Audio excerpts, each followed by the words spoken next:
Creating the best content. Adding content to your site alone is not enough. What is absolutely essential is that your content represents value. If it doesn't, well, then you might as well not bother. So how do you ensure that the content on your site is top quality and that it is good enough to make sure visitors want to keep returning and that they will consider buying from you? How to write good. The anatomy of a great blog post.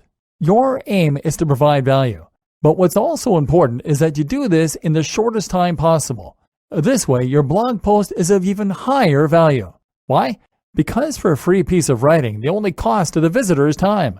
The amount of time they spend reading your post is time out of their day, and time they could have spent doing something else. So if they manage to get all the same value from your blog post, but it takes them half the time to get it, essentially they've gotten twice the value.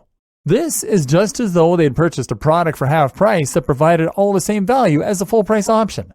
This is true of all writing, and so this should clue you in to the first hallmark of a good writer: brevity, or rather not brevity, so much as efficiency. A good writer will communicate what they need to say as quickly as possible, with no need for fancy wording or roundabout sentences.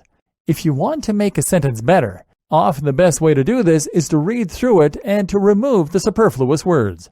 And this is especially true when it comes to the web in general, and digital marketing specifically.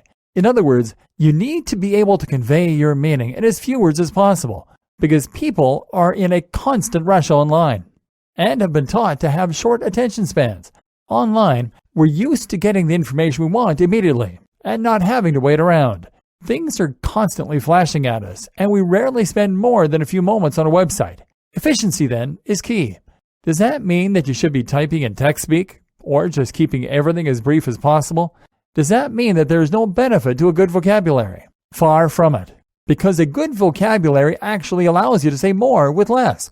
Meanwhile, phrasing your sentences in particular ways, sometimes less direct ways, will sometimes allow you to convey a less obvious meaning. For example, choosing one phrase over another might mean that your reader spends a little longer. But if it better describes a scene or better conveys the tone you want your message to carry, then those words were not wasted. The objective here is not to make your writing as short as possible, but to say as much as possible in the most efficient and entertaining manner. Telling stories. Writing your content in a manner that is efficient is one strategy that is going to help keep your readers on your page and keep them reading. There are others you can use too, though, and this is where you need to start getting strategic. One crucial tip is to use storytelling whenever possible and wherever appropriate. Storytelling means that you are making your content much more personal and phrasing it as something that happened to you or to someone you know. So instead of talking about a technique to earn lots of money, you might instead talk about how you earned lots of money via a certain technique. This subtle shift will make anything you write about considerably more engaging, to the point that it has often been described as SEO for the human brain. Storytelling is powerful because the brain has evolved to respond well to stories. Stories allow us to imagine ourselves in the storyteller's shoes, which makes whatever is being said much more engaging, emotionally resonant, and interesting. What's more is that we like to hear how stories end. So if you start your story off in an impactful way, you can bet your audience is going to keep reading. Telling stories will generally mean that your content adopts a more personal tone, which in turn will be more colloquial. This also lends itself well to a personal brand, which we'll touch on in a moment. Either way though, make sure that your content is easy to read, but that it also matches the tone and the nature of the niche you're writing for. A blog content is best when it is conversational, but only if that doesn't undermine your authority. Providing value. We've already discussed the importance of providing value, but let's just ram this idea home a little further. If you're going to create any kind of blog post, YouTube video, or infographic, then it needs to offer some form of value. Otherwise, you are just wasting everyone's time. So what does providing value really mean? Usually, this means that you will be offering information, entertainment, news, or education. Whatever the case, it is critical that you do this in a way that is creative and that offers something unique. This is a key word, and this is the thing that many bloggers and SEOs forget. It's easy to share information in a blog post. You could write about how to do press-ups or how to do basic SEO. But at the end of the day, those posts won't offer a ton of value. Why? Because we've heard it all before. There are countless posts out there that are very similar, and that availability drives down your value. On the other hand, if you can provide something completely new, how about a new form of brain training that will result in greater physical strength? Or what about a powerful hack that can save internet marketers money? Then you'll have something valuable to offer. Don't be generic. Don't be derivative. Offer something completely new, and that way you will be able to get people excited to read your blog posts or watch your YouTube videos. Why infographics are fantastic for internet marketers.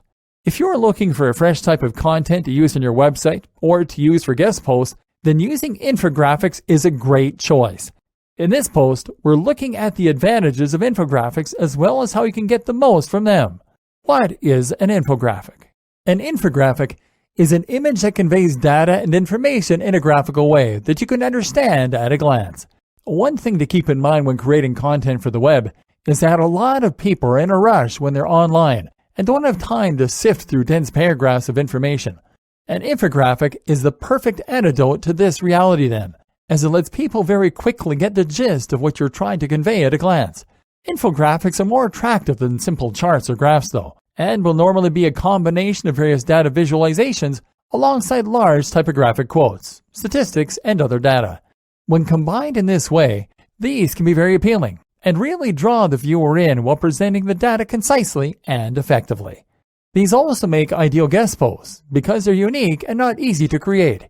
When done well, they look professional and elevate the site they're on, which makes them a great marketing chip.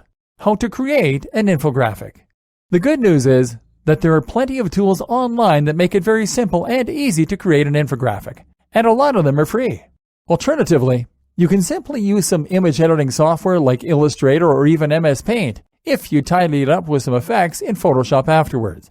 Consider this next time you're looking for something new to add to your blog or site. Why your brand is crucial for your content. Good content alone is not enough to build trust and authority, however, and this is very important to understand. For content marketing to work, it is crucial that you have a great website and a good brand.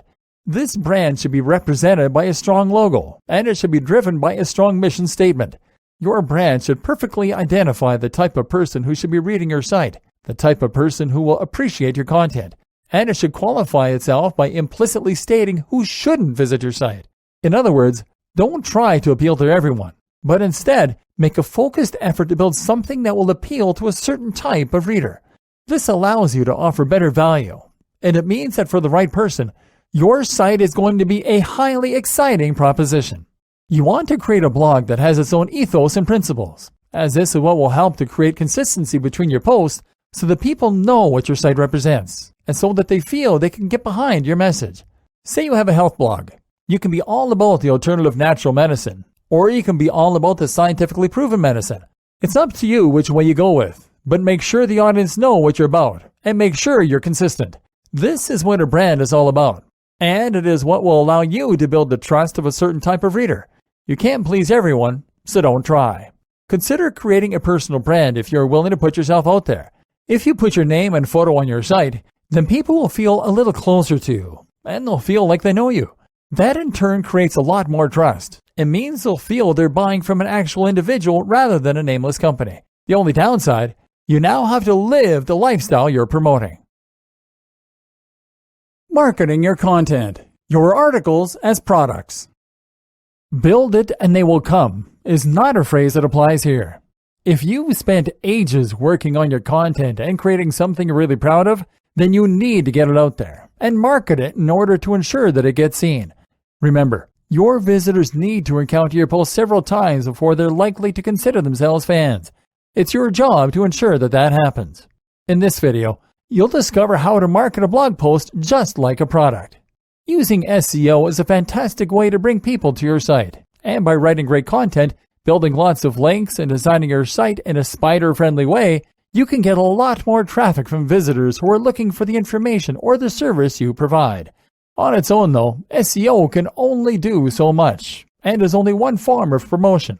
When marketing anything, you need to have something to sell, and you need to make sure that your offering stands out among the crowd and piques attention.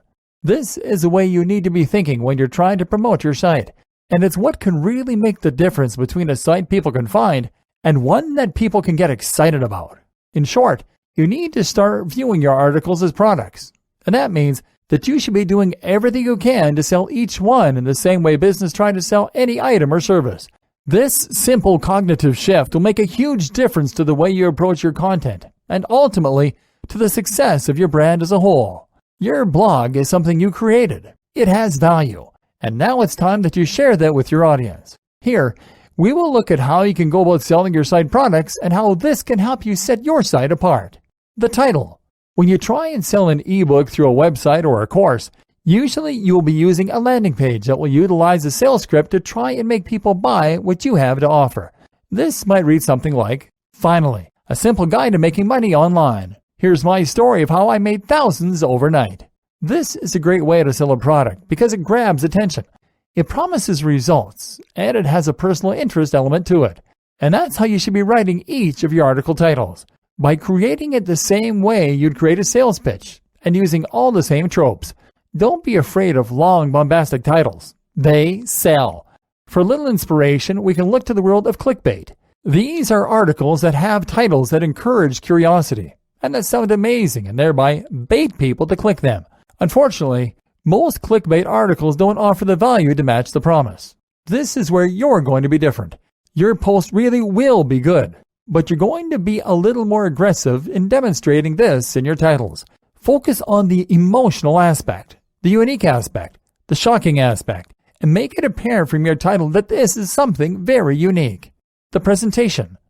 The way you present your content is just as important as the packaging on a new line of toys for Hasbro. If you want people to choose to read your content over another site's content, then you need to use the best images and the best layout to make it a joy to read, and so that it really catches the eye. Give it a layout more closely resembling a magazine article than your typical blog post, and people will notice the difference. Use high-quality images, use different fonts, and break your content up into paragraphs and sections. You might even choose to get inventive. For example, you could experiment with ergodic text to make the text wrap and move around in different ways. Presentation is powerful, not only for helping to sell the content and make people want to keep reading, but also to help you create even more authority and make your brand more attractive and interesting than the competition. USP. USP in business means unique selling point, and this describes a factor that makes a product different from others on the market. If your product is exactly the same as everyone else's, then you don't give your potential customers any incentive to choose you over the competition. The same goes for your articles. So don't just rewrite the news as you read it or regurgitate the same lists of tips. Instead, think about how you can take a different angle on the story. Bring your own experience to the mix, or relate the topic to something different. That way, you give people a reason to read what you've written, even when they've heard the news already elsewhere. Promotion. SEO will help people find your articles, but you should also try and promote your content and generate hype for it in the same way that Apple might generate buzz for its next iPhone. You can do this in a number of ways, but generally, this means talking about your article on forums, discussing it through social media channels, and showing it on YouTube. That's right, not just posting links, but actually talking about the article and demonstrating why people should care about it. It's a subtle but potent difference. Some great places to share your content include Google+, Reddit, Facebook groups, and forums. Another big tip? Be active in these communities and make sure that you aren't only posting when you want something. Iteration. The iteration cycle in business is a process of subtly tweaking your product over time in order to perfect it in response to market feedback. The point I'm making here, though, is that you don't have to just release your article, then leave it at that. By tweaking it and improving it, you can ensure it's the best it can possibly be. Always up to date, which Google appreciates, and well suited to the audience reading it, and what they tell you they want from their article. Likewise, you can also keep selling older content. If you have evergreen posts on your site, then why not remind people they're there? Why not post them to forums, especially if something has happened to make your old content more timely or relevant? If you put lots of hard work into your content, there's no reason to share it just once and then forget about it. Keep on posting and reposting.